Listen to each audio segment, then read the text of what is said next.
वर्धा शहरातील पालकमंत्री कोण होणार याबाबत उत्सुकता आहे। अशात नागपूरचे पालकमंत्री हे चंद्रशेखर बावनकुळे होणार असं सूतोवाच केंद्रीय मंत्री नितीन गडकरी यांनी केलं।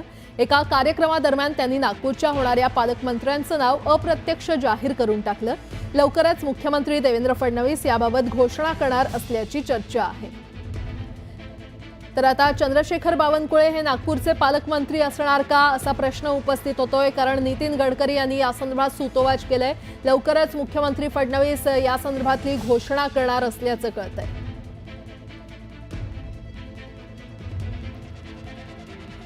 तर चंद्रशेखर बावनकुळे हे नागपूरचे पालकमंत्री असण्याची शक्यता आहे, कारण नितीन गडकरी यांनी या संदर्भात एक सूतोवाच केलेला आहे। खासदार उद्योग महोत्सव, अब उसका नाम विदर्भ एडवांटेज विदर्भ ऐसा किया है और ये इसका उद्घाटन हमारे महाराष्ट्र के मुख्यमंत्री देवेंद्र जी फडणवीस करने वाले हैं।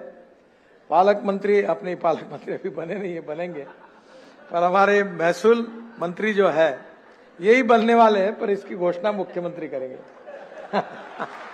तो चंद्रशेखर बावनकुळे जी हमारे महसूल मंत्री है, क्योंकि वो पहले पालक मंत्री थे, तो हमारे मुंह में वो पालक मंत्री नाम बैठ गया।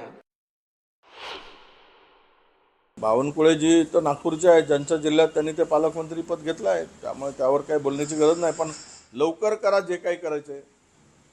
26 जानेवारीपर्यंत होईल, कशाला 26 जानेवारी आता? म्हणजे झेंडा फडकवण्यापुरतीच पालकमंत्री काय की तो जिल्ह्यामध्ये अनेक प्रश्न आहेत। 6 महिन्यापासून त्या जिल्ह्याचे वाली कोणी नाही, त्यामुळे लवकरात लवकर केलं पाहिजे।